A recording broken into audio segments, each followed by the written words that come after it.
bem. Ôi thì là bó chứ. Bem. Com mamão. Você nem vai acreditar. O quê? Agora nem rapidinho. Eu vou tentar. Por quê? Você acredita que a Jéssica vai entrar de recesso agora, dia 4? Por quê? A Jéssica.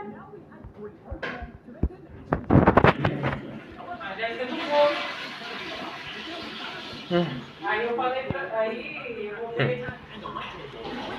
Sabe o que eu vou fazer? Vou fazer uma outra opção. Vou. Vou comprar um bolo pra Silvana com o Diego pra ver se é bom. Entendeu? Ela vai rolo? Né. Vem aqui no banheiro. Oi, amor. Ó, eu vou pegar e vou comprar um bolo de pote da Silvana. Vou perguntar pra ela se ela tem essa semana. Pra me provar. Se eu gostar do bolo dela, eu começo o bolo pra ela. Eu falo pra ela que não pode peça. Entendeu? Você vai lá no fundo, aí você fala pra ele, amor.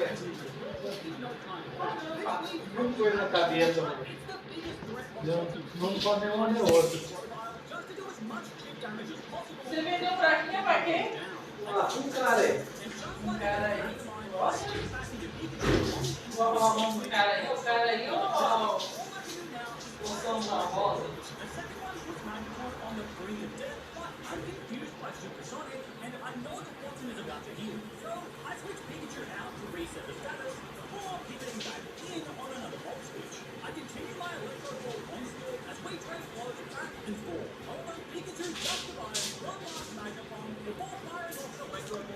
Mamãe, tôi cai. Cai.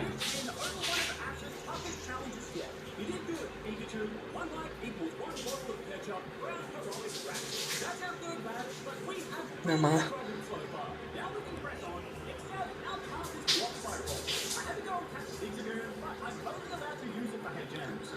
Ok.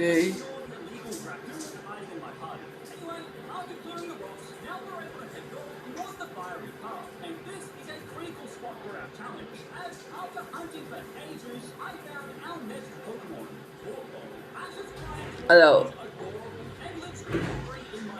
Mamãe. God. Pô, ninguém sabe qual que é o carregador da. Qual que é o.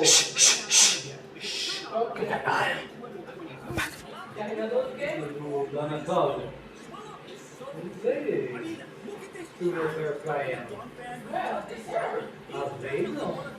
Ok. Nem todos Ok. fazem todos. Não. Mas não custa nada levar.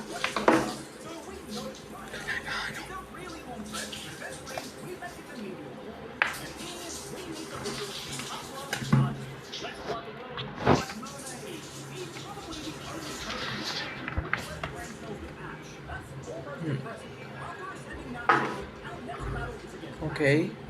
Anh sẽ. Rồi.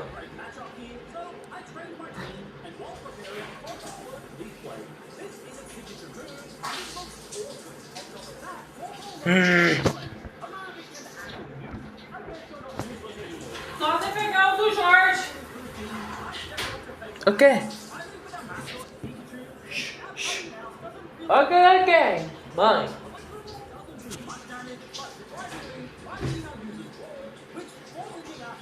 Tenga good. Tenga. Tenga papa. Apa tu? Vou lá abastecer, tá? Ela não gosta do Jorge. Terminei de demorar ainda. Não? Eu vou te chamar pra você. Eu falei isso pra. Eu avisei com antecedência. O Jorge já almoçou? Já jantou já, Jorge? Eu falei pro Jorge, vamos lá buscar o Tenias, eu vou não, mas vai hoje. Vai. O Jorge jantou, não? Não, tô gravando agora. Não vou esperar. Mas de lá não vai pra... Eu vou adiantar as coisas. Vou almoçar. Eu vou passar lá pra entregar as caixinhas lá no Lobo. Aonde que eu não tô? Não vou pro Lobo. Aperta um cartão mole lá. Mas quem que é o Lobo? É o que foi. God. Vai ver de congregação lá do lado esperando. Tá? Tá. Não dá pra esperar. Se você tivesse pronto, eu iria, mas eu esperava, mas... eu antes da... Eu quero ver se 8 horas eu tô aqui de volta, me marcou 8 horas com o cara. Ah, tá. Tá pronto tomando banho e dando comida pro Jorge. Tá pronto.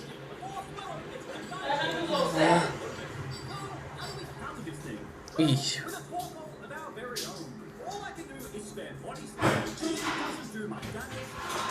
Cadê meu?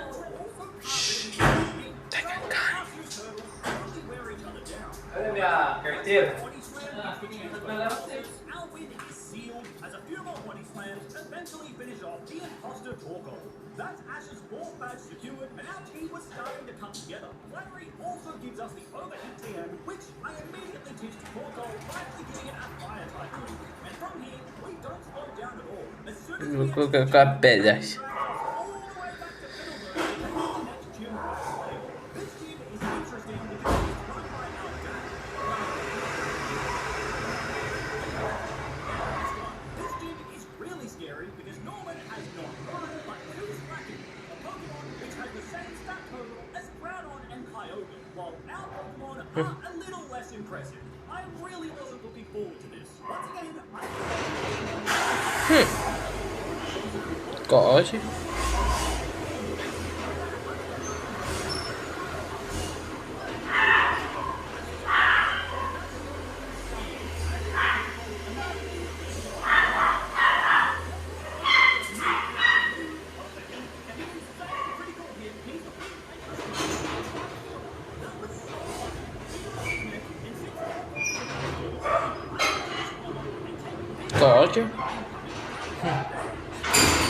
Agak.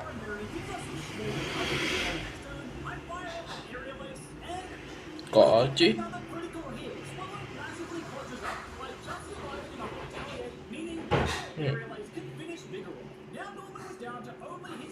Ganhou! immediately goes down, which lets me bring Torkoal out. I fire off body slams and thankfully get the paralysis on my second try. From here, one final overheat is enough to crush Slaking, giving us the win and badge number 5.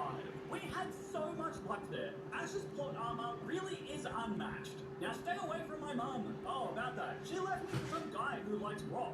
Ugh, not the rock guy. Anyway, we're given the Surf HM, which opens up the map. With this, we can surf to the right of Moorville and talk to this fisherman, who gives us a good rod. And this is our ticket to getting our next Pokemon, because by fishing on Route 117, after finding a lot of garbage, eventually we pick up a Corphish. It doesn't get many moves, and it only knows Bubble Beam for now, but I don't care. I love this guy. Ash's Corphish has so many hilarious moments, and it's just an all-round Chad Pokemon. How could you not love this lobster? After leveling it up, our Corphish tried to evolve, but since Ash never had a Cordon, our little Corphish is going to stay as a Corphish. Moving on, we meet up with, Steven. Hello, son. Stay away from my mum. Go and marry a rock instead. Anyway, for some father-son bonding, Steven takes us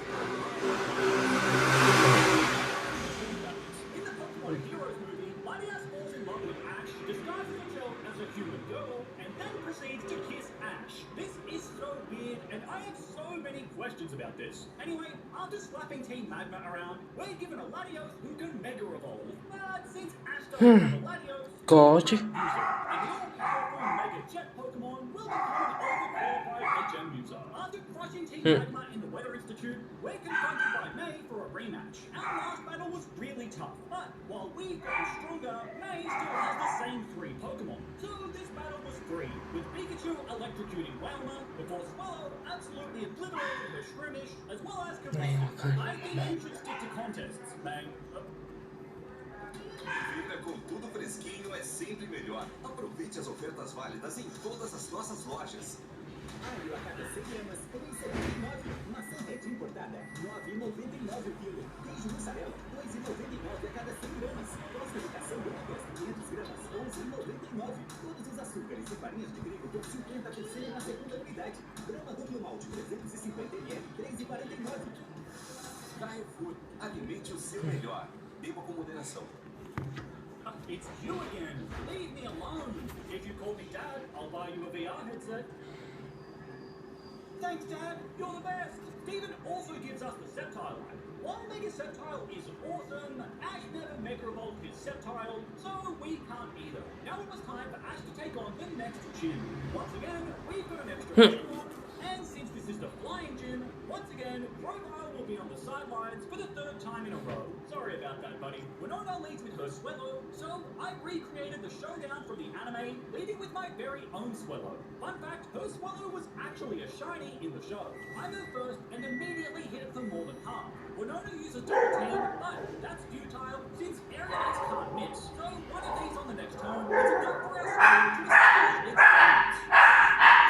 Against the Aeronix Skarmory, my Aeronix does pathetic damage, however, my Skarmory is sturdy. So once I switch into Torkoal, all it takes is one super effective overheat to melt down that metallic bird. Torkoal continued going huge, with a body slam also paralyzing Altaria after Torkoal finally fell to a Come on. and despite not healing, a few electro balls from our mascot Mouse are enough to get the KO. Last up is Pelipper. Pikachu absolutely cooks with a quite effective electro ball, frying that bird out of the sky.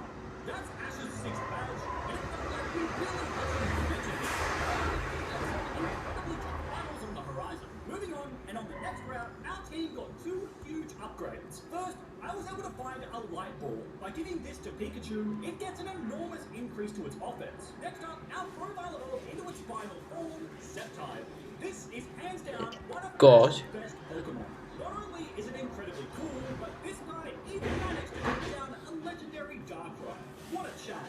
Fencing after Team Magma brings us to Mount Pyre. That's a lot of grunts. Maybe if I sneak, they won't see me. Damn it, but why do you want to expand the land? We here at Team Team Magma, believe that there's too much water. So Maxie steals the Red Orb, as well as a fully fledged submarine. While this might sound like a job for Officer Jenny, the responsibility lies entirely on the shoulders of Ash and his 2 brain cells. In hot pursuit, we chase Team Magma all the way to Lily Cove City. While here, May challenges us to one final showdown. Her team still hasn't really improved much, so we make light work of it, slugging her roster around one after another. In fact, we beat her so badly that May just straight up ends her adventure immediately. Well, I guess this is goodbye, May. Ooh, the Pokemon Masterpiece exhibit. Let's take a look. I should never have come here. Next up, Ash has to raid the Team Magma hideout. Wait, I'm gonna take on 5 of you at once? Well, that hardly seems fair. After Corphish handles Courtney's camera, Maxie escapes again. We'll need the Diapatron to continue the chase, which means we're gonna need to go and get Ash's 7th badge. But before that, I went and hunted for some new Pokemon in the Safari Zone. After searching for a while, I was able to find Ash's Heracross. However, catching it was a different story. This guy did not want to stay in the ball, and since I was running out of Pokeballs, I just threw my Master Ball. At the very least, it definitely seems like an Ash move to use the Master Ball on a bug. Anyway, now we had a Heracross, the Pokemon that showed that it is in fact possible to drink a Bulbasaur. Delicious. After picking up the Solar Beam TM and some more bunny hopping, I was able to find our next Pokemon, Donphan. Except it didn't want to stay in the ball either, and I ran out of balls. Once I finally found another Donphan, I killed it with a crit, as well as the one after that. This Donphan hunt felt cursed, like it just wasn't meant to be. But I persisted, and on the next encounter, I finally caught Ash's God. Now that we'd upgraded Ash's roster of Pokemon, it was time to chase our next badge. Short shot east of Lily Cove brings us to Moss Deep City. I wonder what Vito would possibly sleep next to a big pile of rocks. Anyway, we can practically head straight into the gym. This one is interesting because it's a double battle and the leaders only use 2 Pokemon. Most of my Pokemon have a terrible matchup here, pretty much leaving me with only Sceptile and Corphish. And you can see double this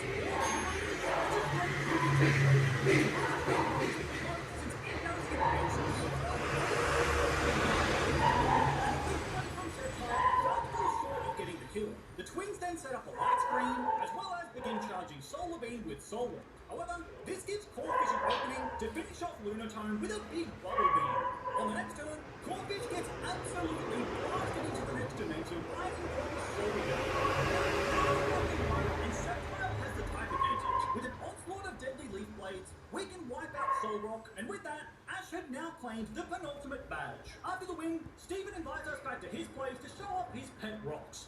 He does give us the dive HM, so it was kind of worth it. After training my team and visiting the Move Relearner, I was able to learn some powerful new moves. With these upgrades, now it was time to pursue Team Magma. While making our way through the seafloor cavern, we find the Earthquake TM, which I immediately teach to our deadly rolling elephant, Donphan. As we reach the bottom of the cavern, we're confronted by Maxie and Archie. We need to expand the landmass. No, we need to expand the ocean. Guys, relax. Why don't we just expand both the landmass and the ocean? Ash, Unity.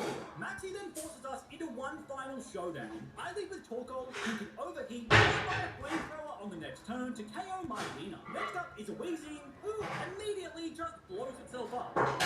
Crobat does finally take out Torkoal, so I go with Donphan next, and this is where the elephant clutches up. My first rollout barely killed Crobat, but Donphan just survives another acrobatics before finishing Crobat with another rollout. This leaves Maxie with only his Mega Camerupt. However, Donphan isn't done dominating yet, as we move first, and an insanely lucky critical hit rollout is enough to crush that camel in just one shot. That's a huge win. Có chứ. And all the adults collectively agree that the best possible person to sacrifice, send on this mission, is a 10-year-old boy who thunderbolts ground types. Okay, Ash, to contain the deadly Groudon, you're gonna need to use that Master Ball we gave you. Our only option is to battle Primal Groudon and take it down. I tried using Torkoal's Body Slam, but that did basically nothing. Torkoal fell immediately, and it was looking rough. However, now it's Sceptile's time to shine. While the sun does power all moves, it also allows Sceptile to do solar beam. Để cái video để có cái cá cho tôi con đi để có cao bùi